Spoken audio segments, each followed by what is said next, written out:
일본 서점에 가면 한국에 대한 많은 서적들을 찾아볼 수 있는데요. 그 중에서도 혐한 서적들이 베스트셀러에 심심찮게 올라오는 것을 알 수 있습니다. 혐한 서적은 하나의 장르로 자리 잡았습니다. 유교에 지배된 중국인과 한국인의 비극, 한국 따위 필요 없다. 한국의 반일 성향은 일본을 부러워하는 열등감에서 비롯된 것. 귀찮은 이웃에게 안녕. 한국인 10명 중 1명은 치료가 필요할 정도로 분노 조절이 안 된다. 한국이라는 병, 한국인으로 태어나지 않아 다행이야. 망상대국, 한국을 비웃다. 뻔뻔한 한국인, 웃길 정도로 질 나쁜 한국 이야기. 일본 혐한 사이트에서 볼 수 있는 익명의 댓글이 아닙니다. 일본의 언론이 쓴 기사와 혐한 서적의 제목입니다. 제목부터 어처구니 없는 이 서적들은 이미 일본에서 가장 많이 팔리는 책으로 기록되기도 했으며 짭짤한 돈벌이 수단으로 이용되곤 합니다. 일본인들은 자국에 몰락해가는 현실을 잊고 결속력을 다지고자 이런 혐한 서적에 열을 올리고 있는데 돈이 되다 보니 너도 나도 책을 내고 홍보에 나서는 상황입니다. 최근 책을 홍보하기 위해서 가장 좋은 창구로 떠오른 곳이 유튜브 광고입니다. 최근 일본 유튜브에서 극우적 시각을 담은 책 광고들이 무분별하게 노출되고 있습니다. 국제 정치학자의 강연록 10만 부 돌파. 많은 일본인들에게 진실을 알리고 싶어서 발간한 책. 가격 1980엔. 진주만 바다 원폭 진실을 일본인에게 고함. 특별 가격 550엔으로 즐기세요. 이 같은 서적들에는 독도, 위안부, 태평양, 전쟁 등에 대해 왜곡된 역사관을 담는 책을 광고하는 사례가 빈번하지만 아무런 제재도 없는 상황입니다. 그 중에서도 이런 서적들은 독자의 마음을 사로잡기 위한 방법으로 독도를 한국이 불법 점거하고 있다는 내용과 함께 미국이 배경이라는 음모론을 제기하고 있습니다. 저자의 책 소개에는 제2차 세계대전 직후에 미국은 독도가 일본 고유의 영토임을 인정했으나 한국이 영유권을 선언했다. 이는 국제법 위반이지만 미국은 한일 대립 상황을 만들고 싶어서 일부러 개입하지 않고 있다고 주장하고 있습니다. 또한 이와 같은 대립 구조는 유럽이 과거 500년 이상 식민지를 통치하려고 사용했던 방법이라며 책을 통해 그 방법에 대해 철저하게 설명하겠다고 적혀 있습니다.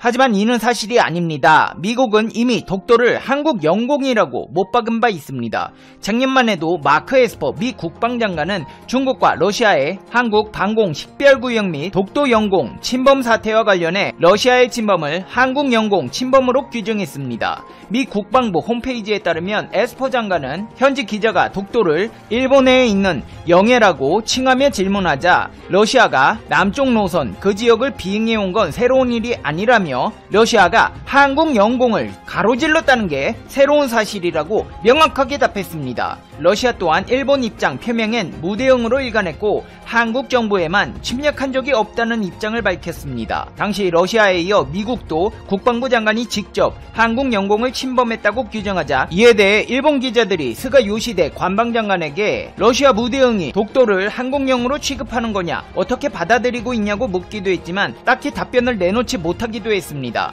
혐한 서적의 날조는 이뿐만이 아닙니다. 일본에서는 독일마저 위안부 문제를 두고 자신들의 편을 들어주지 않자 한국군과 베트남 여성 사이에서 태어난 이른바 라이따이안을 언급하면서 위안부 문제와 연결시키고 있습니다. 그러면서 한국은 위안부 문제에 대해 일본과 비교도 못할 만큼 베트남에서 잔혹한 행위를 했다. 한국이 일본에는 사죄와 배상을 계속 요구하고 있지만 사죄해야 하는 건 한국이다. 또한 이 내용이 세계에 알려질 경우 한국 정부는 붕괴하고 독립국이라는 의미를 상실하게 될 것이라는 주장을 펼치기도 했습니다. 혐한 서적들에는 한국 내용만으로 꽉 채우기에는 분량이 부족했는지 태평양 전쟁은 일본이 시작한 것이 아니다. 미국의 미친 루즈벨트가 전쟁을 이끌었다는 내용이 담겨 있습니다. 사실상 망상에 젖은 일본인들의 소설에 가깝습니다. 정상적인 사람들이라면 이러한 제목의 책에 손이 갈 리가 없겠지만 문제는 이런 책의 내용을 바탕으로 한 홍보가 유튜브를 통해 알려지면서 일본인 유튜브 월간 이용자 6,500만 명,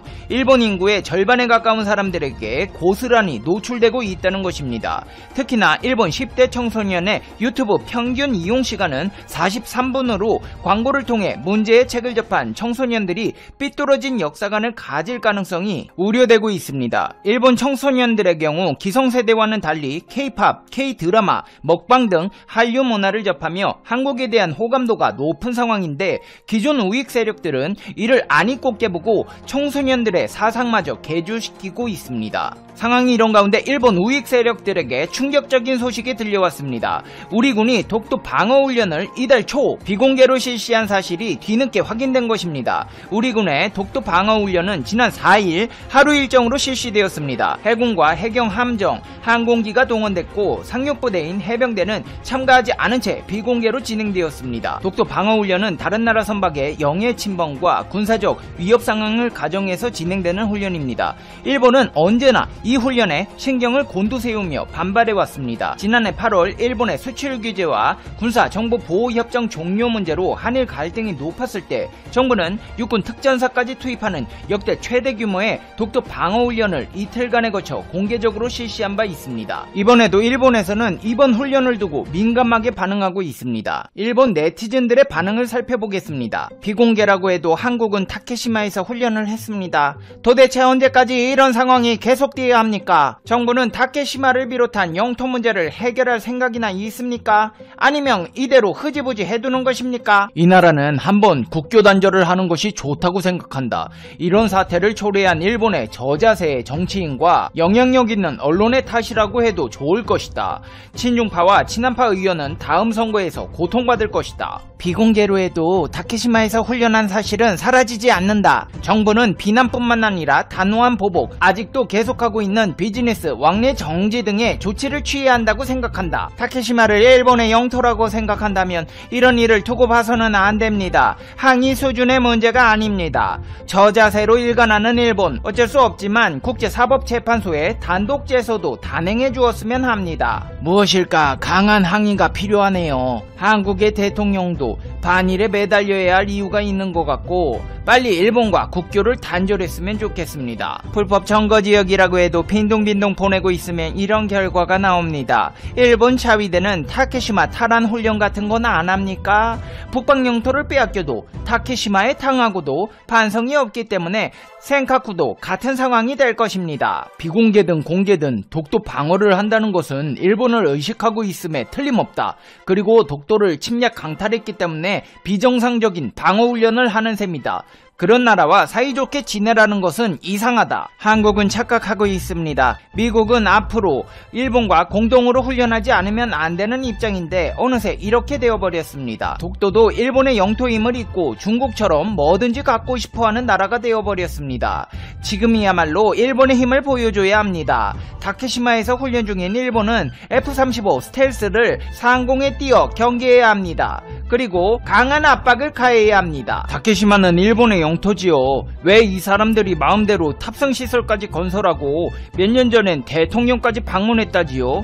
이렇게 불합리한 국가는 없네요. 이 훈련은 일본을 적국으로 한 훈련입니다. 일반적으로 가산 적국으로 훈련합니다. 그다지 돈도 안 되는 작은 섬을 빼앗아 큰 것을 잃고 있다고 생각하지만 그 나라 사람들은 그것을 인식하지 않습니다. 일본인들은 상냥하니까 많은 사람들은 그들의 전쟁 피해에 호소에 공감하고 있지만 그들의 이상성을 깨닫고 관계는 이전처럼 돌아갈 수 없습니다. 그들이 말하는 천년 후까지도 관계는 회복되지 않을 것입니다. 등의 반응을 보였습니다. 멀쩡한 남의 나라 땅 독도를 가지고 시비 거는 일본에 휘둘리지 말고 다가오는 2021년 대한민국에서는 일본이 불법으로 점거하고 있는 한국의 영토 대마도를 찾아오기 위해 최선의 노력을 기울여야겠습니다. 이제 페페TV의 결론입니다. Conclusion. 페페 최근 우한 폐렴에 대한 일련의 사태에서 한국을 대하는 베트남의 태도가 도마 위에 오르고 있다. 그동안 한국은 베트남에 많은 투자를 해왔는데 우한 폐렴 사태가 확산되자 한국인 한국 기업들을 배척하고 일본을 선택했다가 여의치 않았는지 다시 한국에 손을 내밀고 있는 모양새이기 때문이다. 베트남 기획투자부 등에 따르면 한국은 1988년 1월 1일부터 2019년 12월 20일까지 베트남에 677억 달러를 투자했는데 이는 135개 투자국 중 최대 투자국이다. 뒤를 이어 일본 593억 달러, 싱가포르 498억 달러, 대만 324억 달러, 홍콩 234억 달러 순이다. 특히 지난해에는 베트남 전체 외국인 투자의 20.8%를 차지하는 등 한국은 2014년 이후 매년 60억 달러 이상 꾸준히 베트남에 투자하고 있다. 진출 초기에는 섬유, 의류 등 경공업 위주의 투자를 진행했었다가 2009년 삼성전자가 베트남 북부 광림성에 휴대전화 생산기지를 마련하면서 전기, 전자 관련 한국 기업의 베트남 투자 진출이 증가했다. 이외에도 2014년, 2017년 삼성 디스플레이 생산 공장, 2015년 삼성전자 소비자가전 복합 단지, 2016년 LG 하이퐁 캠퍼스, 2018년 효성화학공장 등 국내 대기업의 베트남 진출이 꾸준히 이어지면서 중소, 중견기업의 동반 진출이 확대됐다. 그러나 환폐렴 사태가 확산되자 베트남 항공사들은 지난 2월 말 한국행 결항을 결정했다. 게다가 베트남 정부는 지난 2월 29일부로 한국민에 대한 무비자 입국을 임시 불허하고 사실상 신규 비자 발급을 중단한 데다가 한국관력의 기의 경우 대도시와 차량으로 최장 12시간 이상 떨어진 공항 2곳에만 내릴 수 있도록 해 한국과 베트남을 잇는 하늘길이 끊기게 됐다. 그러자 삼성, LG 등 베트남에 진출한 국내 대기업에 비상이 걸렸다. 한국의 엔지니어들을 베트남으로 이동, 배치해야 하는데 베트남 정부가 한국에서 입국하는 모든 이들에 대해 예외 없이 2주간의 시설 격리를 결정했기 때문이다. 베트남의 완고한 태도에 한국 정부와 박노환, 베트남 대사 등의 노력으로 한 달이 지나서야 삼성과 LG가 베트남 공장에 수백 명의 직원들을 급파할 수 있게 됐다. 우한 폐렴 확산에 따른 투자 위축을 막겠다는 베트남 정부의 배려로 예외 입국을 허용해준 것인데 삼성전자가 베트남 총 GDP 중 20%를 차지하고 있는 것을 고려하면 배려라는 표현이 무색하기만 하다. 업계에 따르면 이를 통해 삼성과 LG 소속 엔지니어 약 400여 명이 전 세계를 통해 베트남에 배치됐고 추가 파견을 위해 베트남 정부와 협의 중인 것으로 알려졌다. 이 와중에 베트남 응우옌 수원副총리는 지난 23일 아베 일본 총리에게 서한을 보내 우한 폐렴으로 인해 양국이 직면하고 있는 어려움과 경제적 손실 상황을 공유하고 협력하자는 제안을 한 것으로 알려졌다. 일본 정부와 국민들의 우한 폐렴 통제를 위한 노력을 높이 평가하고 질병 예방과 통제에 상호 협력을 강화할 것을 제안한 것이다. 이렇듯 반한 친일 전략을 펼친 베트남이 최근 한국 기업들의 우한 폐렴 진단키트 공급 요청을 한 것으로 확인돼 국민들의 공분을 사고 있다. 베트남은 뒤늦게 우한 폐렴 확진자가 증가하고 있는데 3월 31일 현재 확진자가 204명으로 늘어나자 정부가 우한 폐렴 전국적 유행을 선언했다.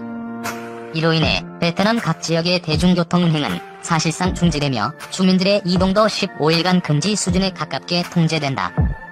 이에 베트남 보건부는 지난 29일 한국 기업들로부터 5,000개의 키트를 제공받아 사용 중이며 20만 개를 추가 수입할 예정이라고 밝혔다. 인트론바이오, 진매트릭스 등은 최근 베트남 등에서 진단키트 공급 요청이 쇄도해 수출을 앞두고 있다고 밝힌 바 있다.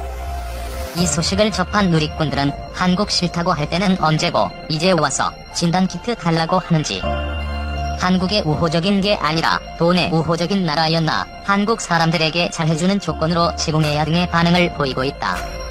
수도 하노이, 경제 중심지 호치민에 대한 봉쇄 가능성도 점쳐지고 있는 가운데 향후 베트남의 태도가 어떻게 변화할지 귀추가 주목된다. 베트남 올해 경제 성장률 전망 4.9%. 베트남의 올해 경제 성장률이 대폭 하락할 것이라는 전망이 나왔다.